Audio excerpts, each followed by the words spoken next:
In our lives, we have seen many times milestones get broken, new grounds being assembled that leave a mark on our day-to-day lives.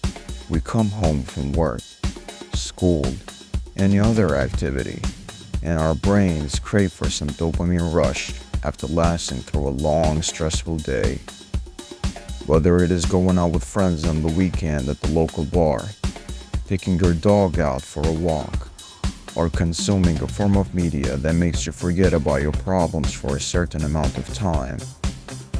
The latter oftentimes gets looked down upon. On the contrary, we praise well-written books, movies, music, but we disregard video games as a form of art. And in my opinion, there is no better form of media and video game that is more deserving of the throne that it still sits on than Grand Theft Auto 5. I still remember as a kid watching that first trailer and my jaw being dropped down to the floor as if the gravity had been increased to an unreachable notch. And as time went by, you think it's an ordinary reaction, but as many things age, whether it is fine cherry wine, that old car you have thinking it's a beater, being ready to sell it for half of what it's worth, or a good album you love to revisit as it feels like you travel back in time when you listen to it. Time is an unforgiving force, and it's not so often we see things standing against it and prevailing. I still remember the first time when I heard the jingle of the prologue after you launched the game. The unbearing excitement to experience the unknown that this game possesses. You feel like a curious cat being thrown into the wilderness. Grand Theft Auto 5 feels like a specific type of food that as a kid you liked it so much when you first tried it, but then after some time you don't think it is as good. But then you decide to revisit it with an open mind, then it clicks. You get to appreciate all of the effort, details that was put into crafting it and making it come to life. Now, allow me to demonstrate. Bear with me as I will take you through the journey. Sit back, relax, enjoy your coffee or popcorn, and let's go.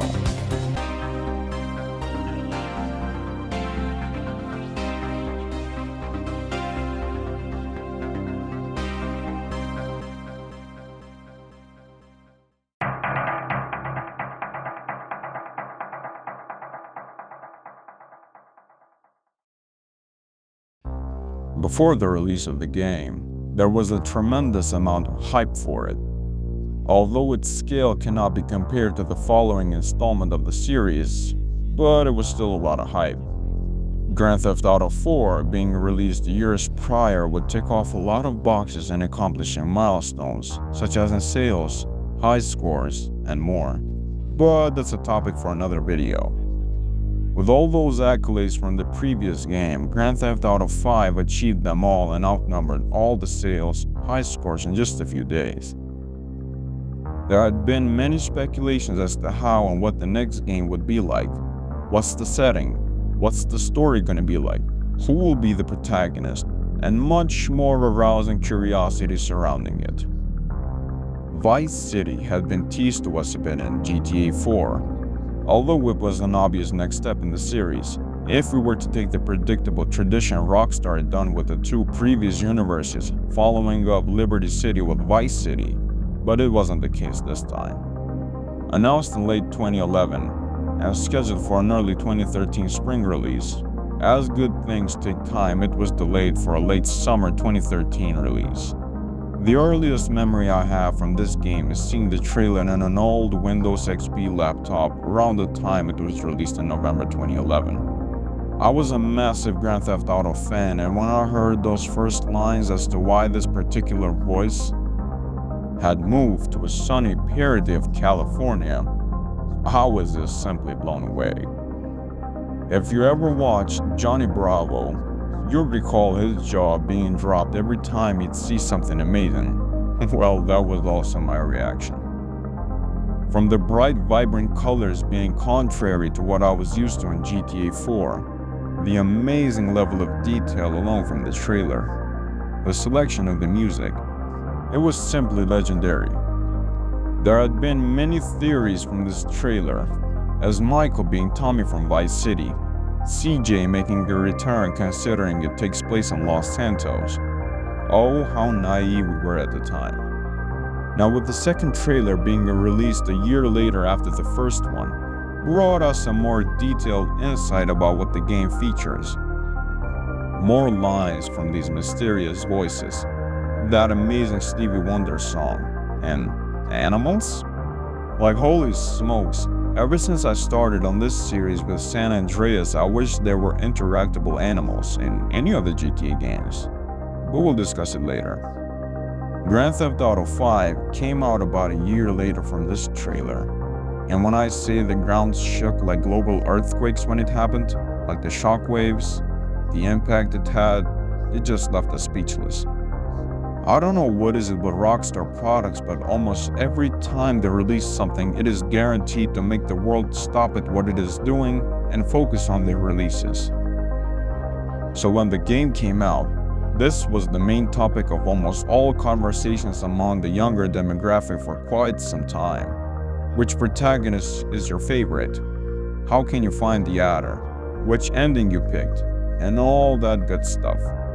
Although I didn't start playing it till it was released for PC about a year and a half later, I still couldn't resist the unavoidable presence this game had at the time of its release. Now, when I had first played the game and finished it, I knew this game was going to be revolutionary. The beautiful graphics, the vast open world to explore. Hell, there are still new things I'm discovering about this game despite it being released almost 12 years ago. Just shows how much detail and passion Rockstar have for their games. Like various different conversations that this game has when you engage in activities with friends, some random hen texture at the back of the mountains, the removed Sharmuda heist, the amount of random events you can encounter when exploring the world. Amongst various other stuff that if I were to mention it, you'd be watching a 24-hour long video by me. The longevity that this game has is intriguing to say the least. It is unexpected because the time gap between the releases is massive, but there's no denying the quality it still holds is still impressive to this day.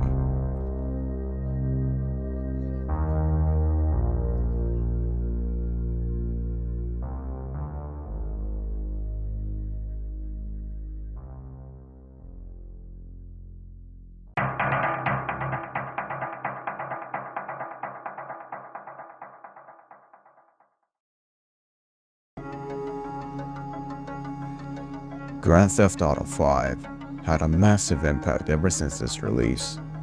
From the Yee Yee haircut meme to the amount of creators pushing quality content, it sure has had a foot into shaping the golden age of the internet around the early to mid 2010s.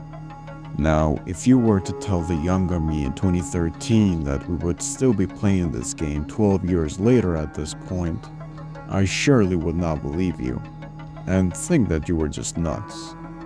But as we all know, it kind of became an inside joke within the community about the longevity this game had, and we have GTA Online to thank for that, which I will not discuss in this video since, well, I'm not that fond of it, and I'm one of those guys that prefer single-player games over multiplayer ones.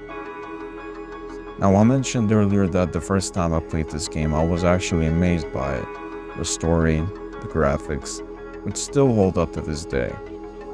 The vast open world, learning about business and economics through mastering the tactics of day trading without having to go to college for it.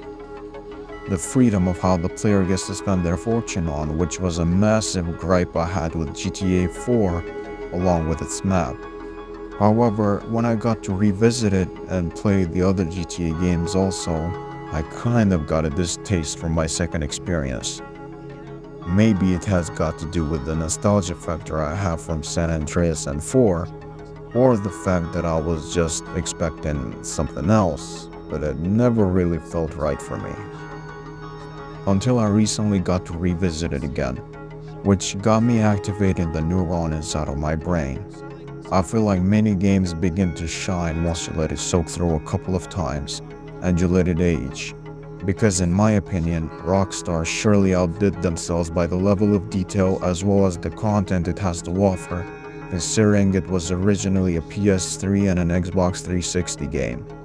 I have the same feeling with San Andreas, where it is mind-blowing to me that a 20-year-old game is still very popular and has the most amount of content to offer from any other games in the series. But same as GTA 4, we will discuss that matter in a different day.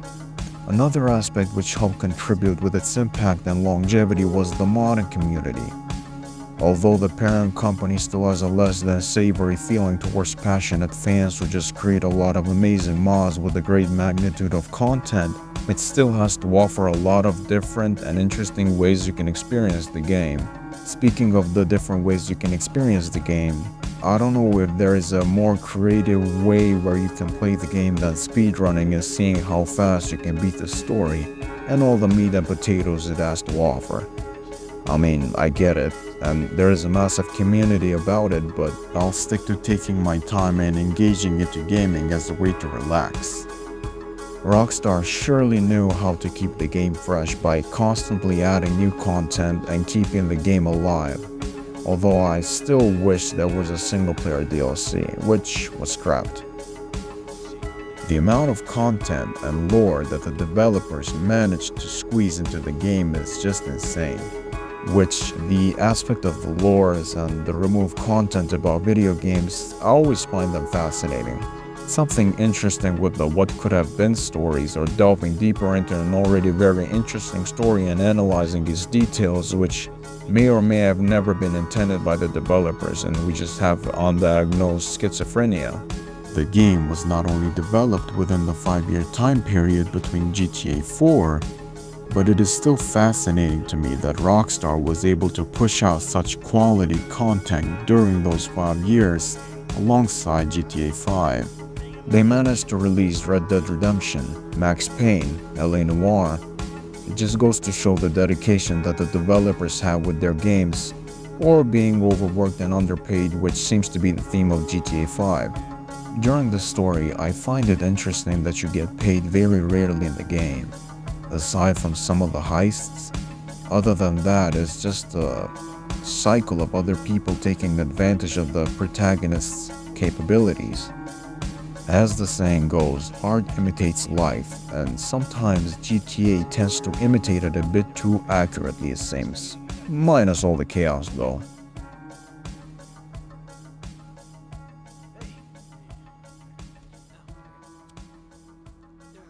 PM's pushing for more functionality. But we are maxed. I mean, if anything, we have to strip features, especially if we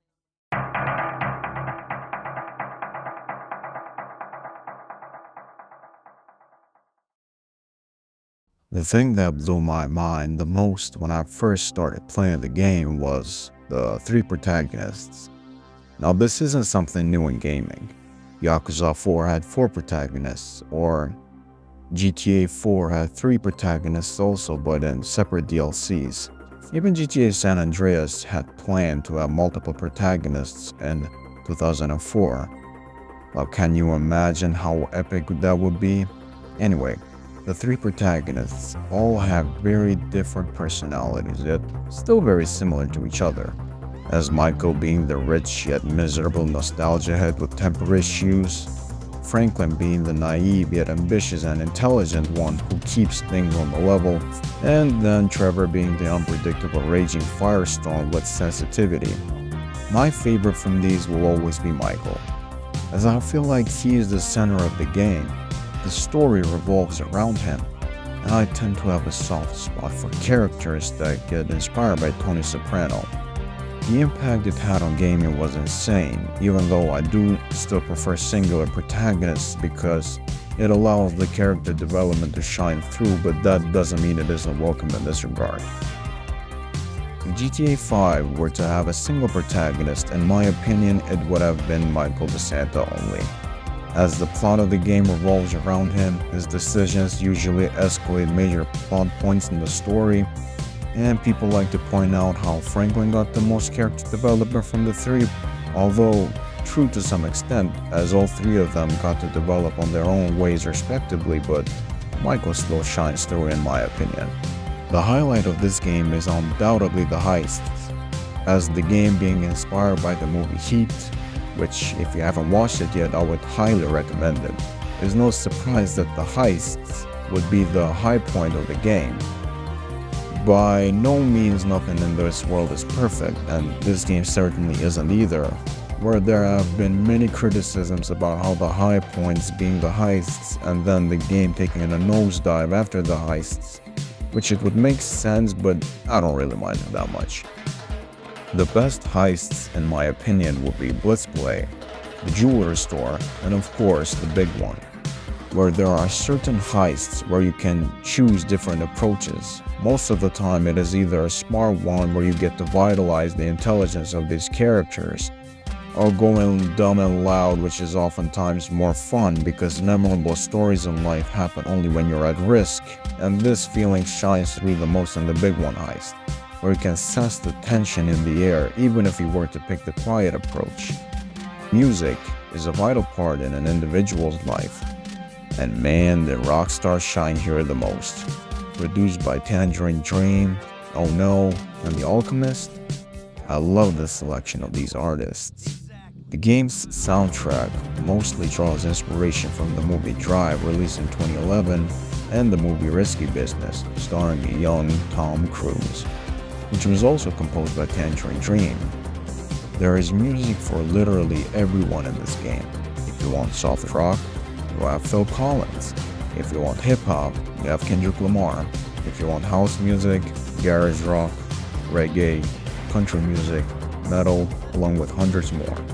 This game's legacy certainly shines through with all the highlights and the heists, the various pop culture references and the American satire, its very memorable protagonists that hold thousands of stories behind their outer shell, and its incredible soundtrack.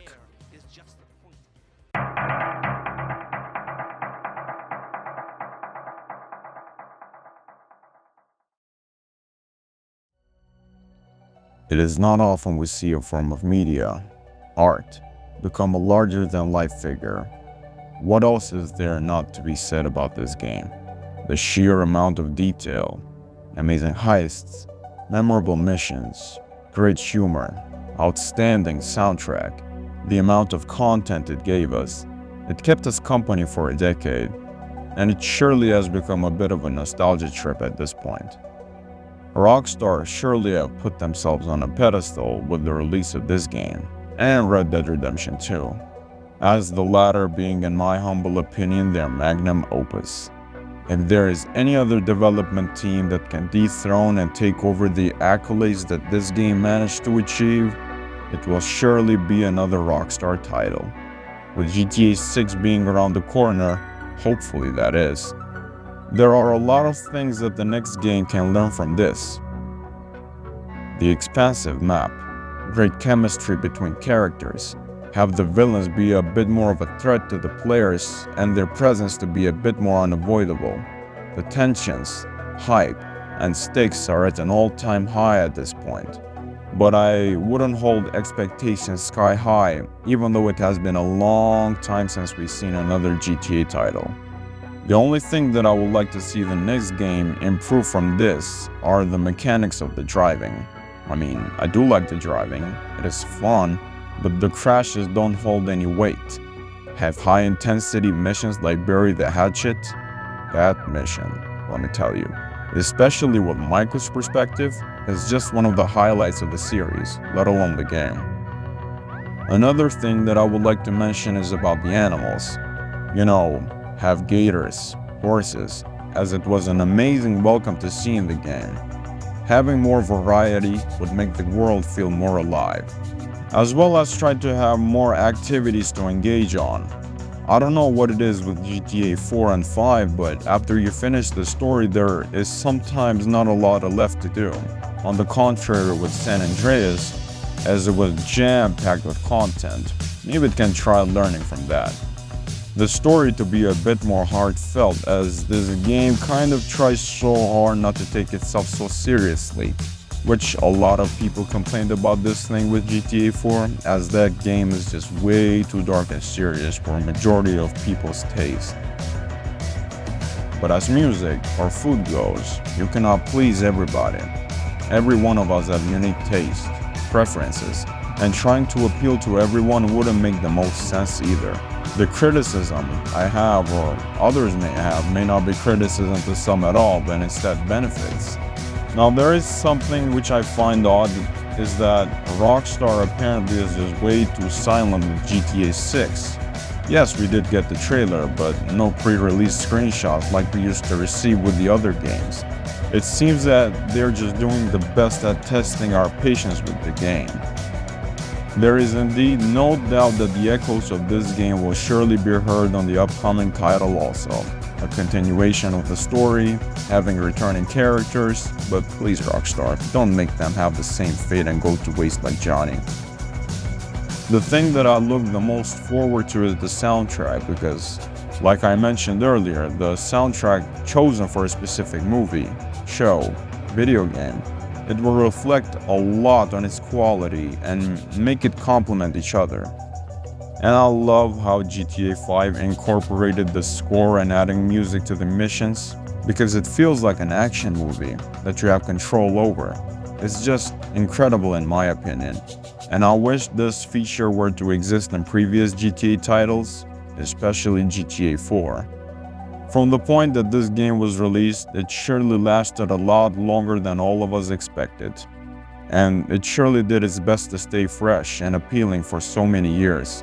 It has just solidified itself as more than just a game, but rather an icon.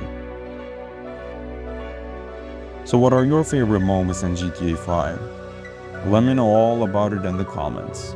And if you enjoyed this retrospective, please like and subscribe, as it would help me out a lot. Thank you. Enjoy your day, and ciao.